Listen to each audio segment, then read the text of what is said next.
नमः सिद्धेभ्यः नमो वैरिहन्ताणं नमो सिद्धाणं नमो वैरियाणं नमो वज्रायाणं नमो लोये सविसाहुडं भक्तमैरप्यणतिमौलिमणिप्रभाणा मुत्योत्तकं तलितिपापितमोयितानं सम्यक् पीणं मिजिनिपादियुगं युगाता वालं वनं भविजलीपतितां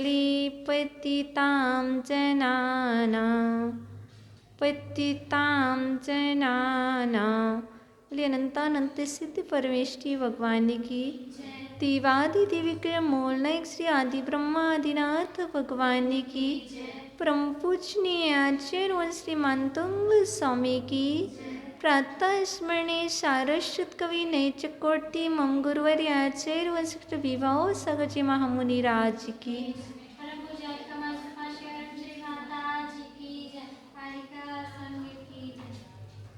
प्रिय अंतमन,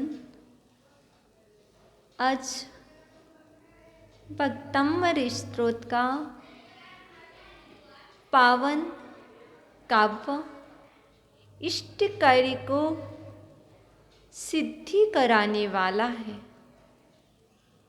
अपने अपने मनोरथों को पूर्ण करने वाला है।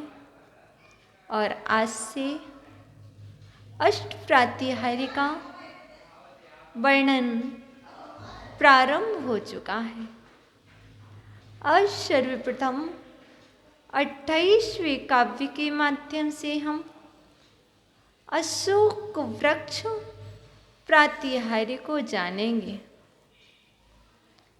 नाशोकः इति अशोकः, जिसके पास शोक नहीं होता है वह अशोक होता है, अर्थात जो शोक रहित कर दे वह अशोक वृक्ष होता है।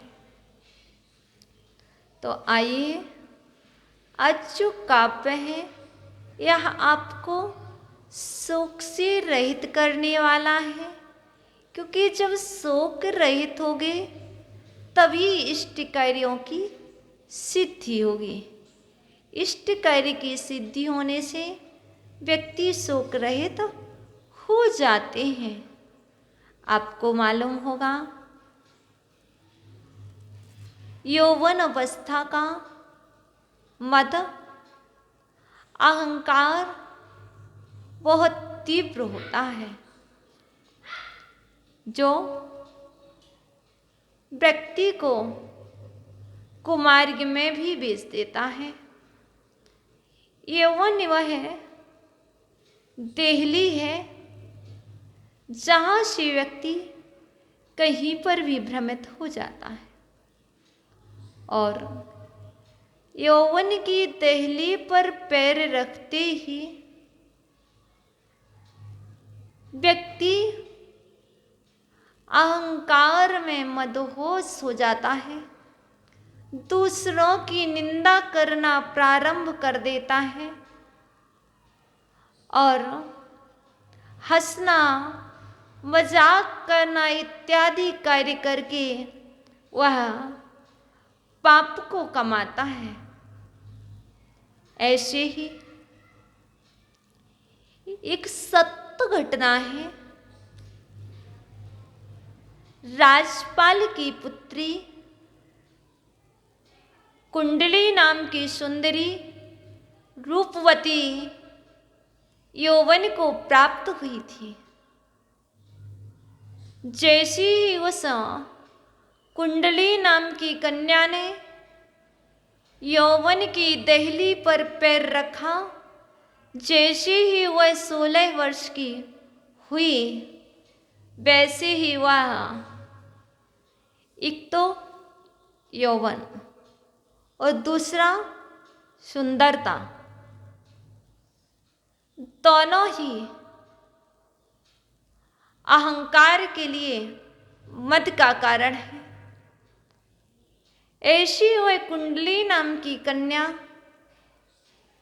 सभी को अपने वश में कर लिया करती थी और अपनी सहेलियों के साथ सभी पर व्यंग कसती थी, सभी की निंदा करती थी। एक दिन वह पुत्री राजकन्या है,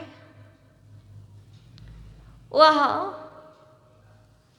वन में क्रीड़ा कर रही थी, उद्यान में क्रीड़ा कर रही थी और उसी उद्यान के बाहर से एक मुनिराज निकल रहे थे।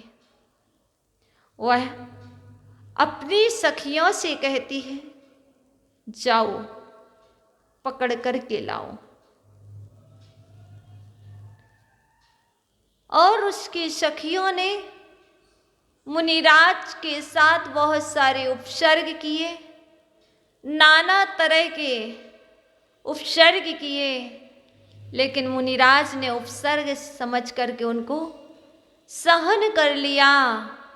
और उस कुंडली नाम की रूपवती सुंदर कन्या ने भी मुनिराज के ऊपर रंग बिरंगे रंगों से कार्टून जैसे चित्र बनाकर उनकी निंदा की। और मुनिराज ध्यान में तल्लीन है।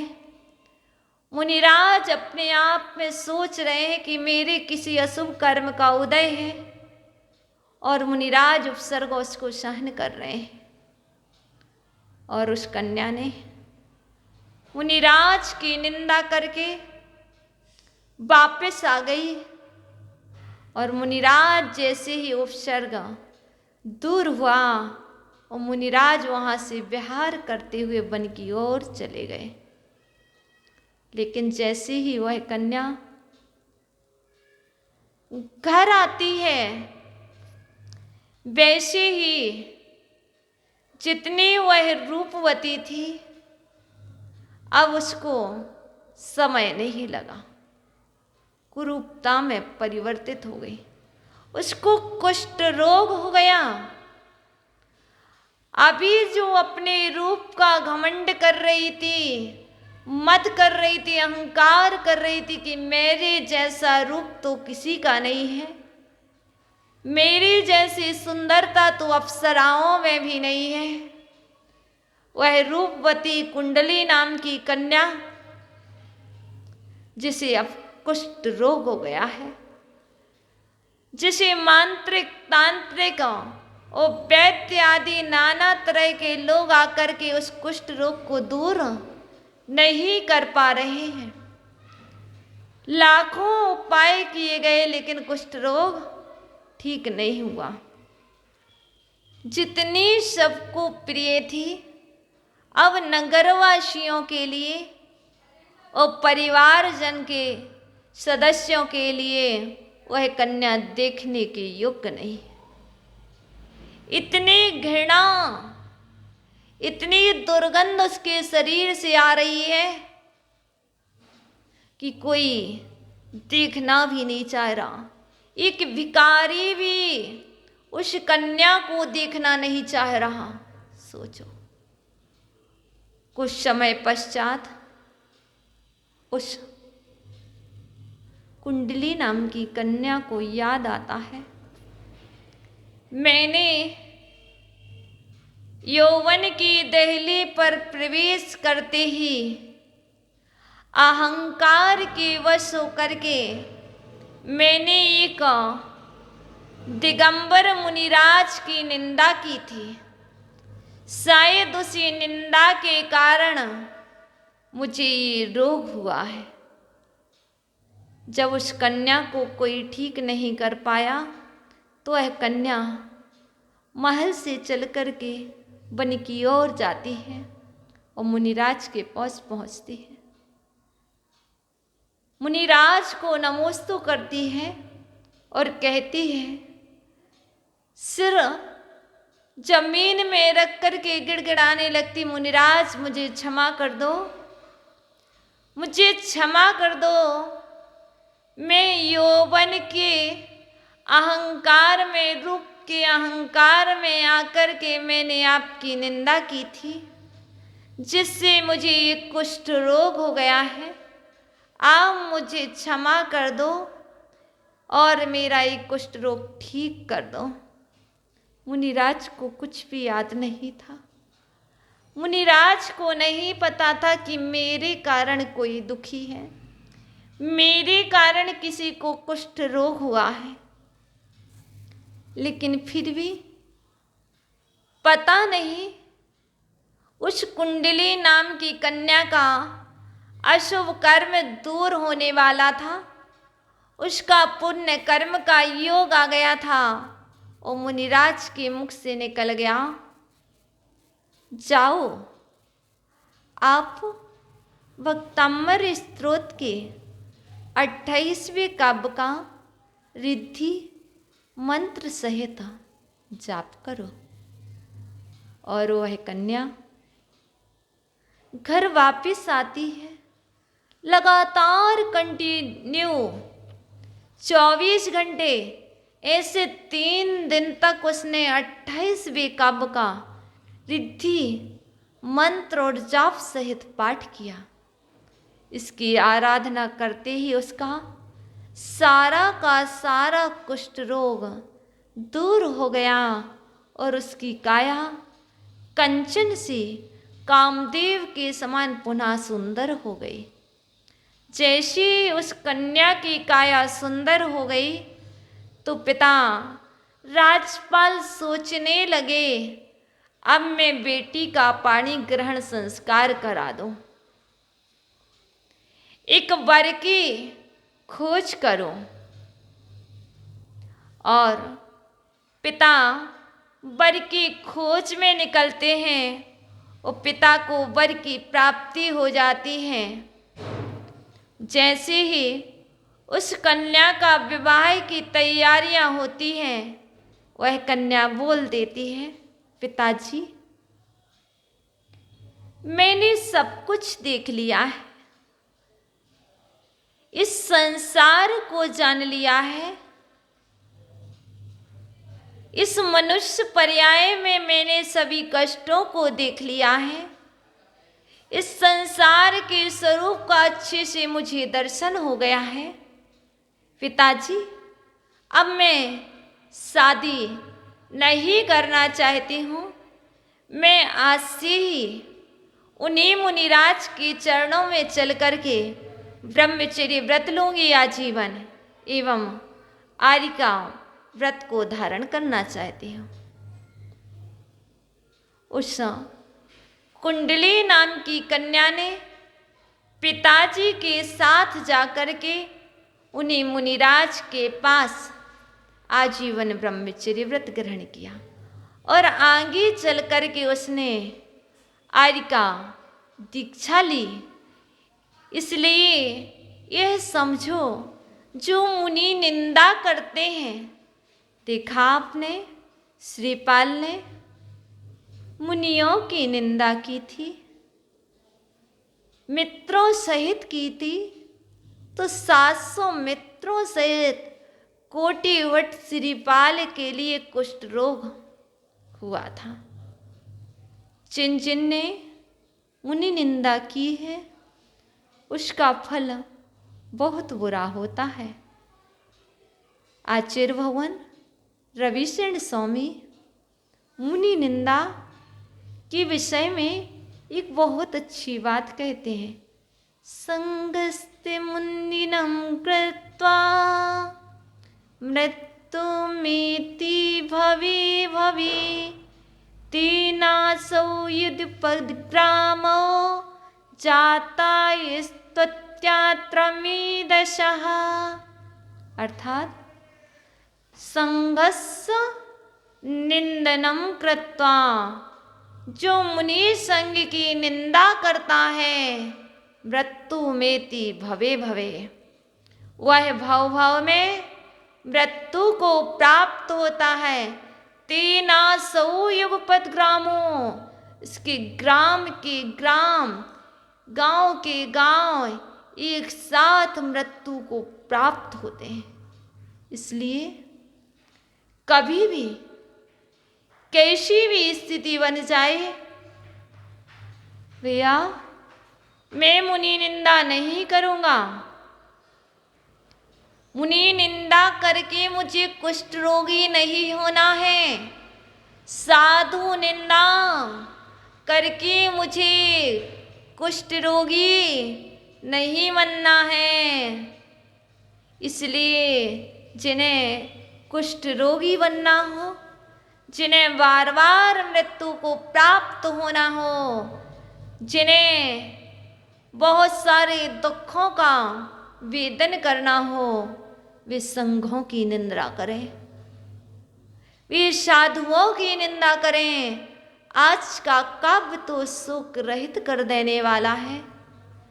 निंदा करके शोक रहित नहीं होते हैं,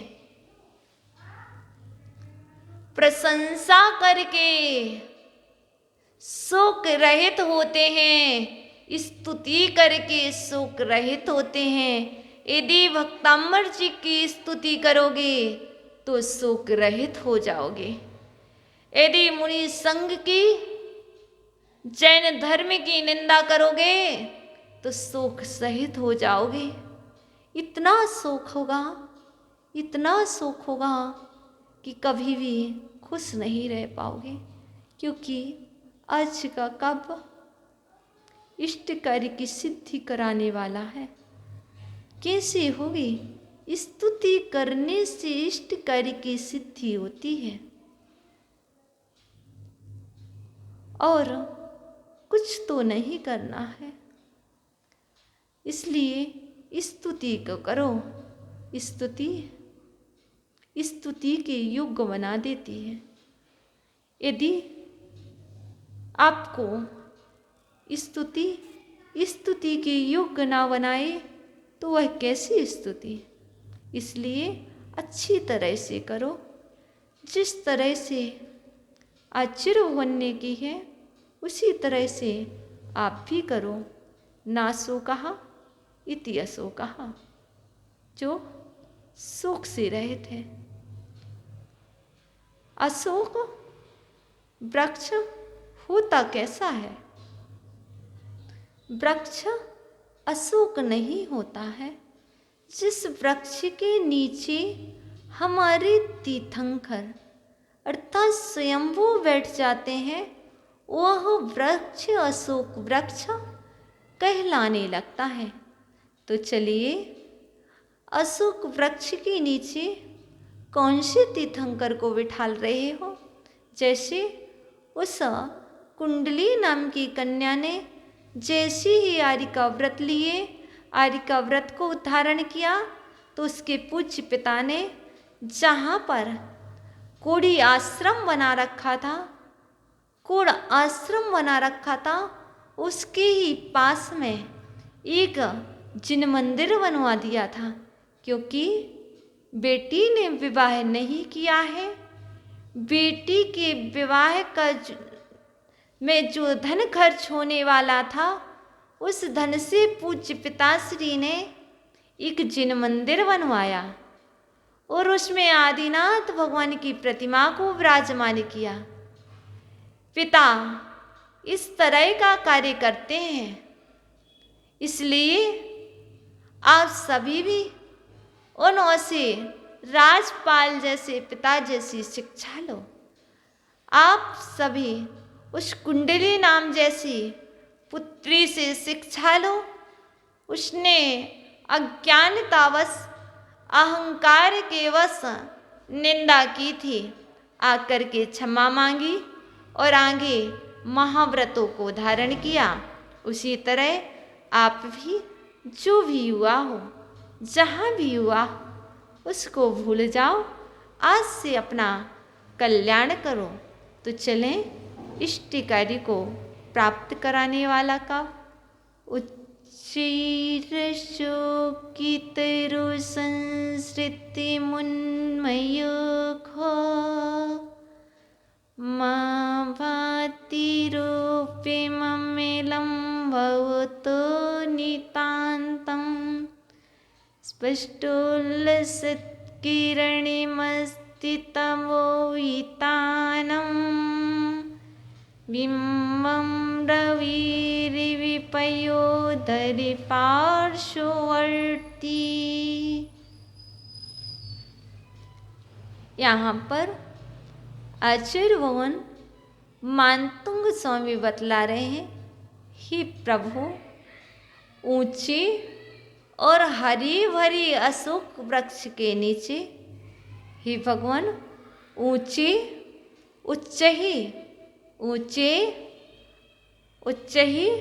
ऊंचे अशोक तरु अर्थात अशोक वृक्ष के संसृतम नीचे स्थित, उच्च ही अशोक तरु संस्थितम, ऊंचे अशोक वृक्ष के नीचे स्थित उन मयूख हैं जिसकी किरणें ऊपर को फैल रही हैं। ऐसा क्या? भवतः आपका अमलम रूपम अर्थात निर्मल रूप, उज्ज्वल रूप, स्पष्ट उल्लसत किरणाओं, स्पष्ट रूप से शोभायमान है जिसकी किरणें तो यहाँ पर बतला रहे, हे प्रभु, ऊंचे अशोक वृक्ष के नीचे स्थित तथा जिसकी किरणें ऊपर को फैल रही हैं, ऐसा आपका उज्ज्वल रूप, स्पष्ट रूप से शोभायमान है किरणें जिसकी, और अस्तम नष्ट कर दिया है, तमोवितानम अंधकार का विस्तार, पयोधर ऐसे मेघ के पार्श्ववर्ती पास में स्थित रवि सूर्य के बिंबम बिंब इम्मी समान बिंब की तरह नितांतम अत्यंत आभाती शोभित होता है। यहाँ पर आचार्य भगवान बतला रहे हैं, ऊंचे अशोक वृक्ष के नीचे स्थित जिसकी किरणें ऊपर को फैल रही हैं, ऐसा आपका उज्ज्वल रूप, स्पष्ट रूप से शोभायमान है किरणें जिसकी, और नष्ट कर दिया है अंधकार रूपी विस्तार को जिसने, ऐसे मेघ के पास में स्थित सूर्य के बिंब की तरह अत्यंत शोभित होता है।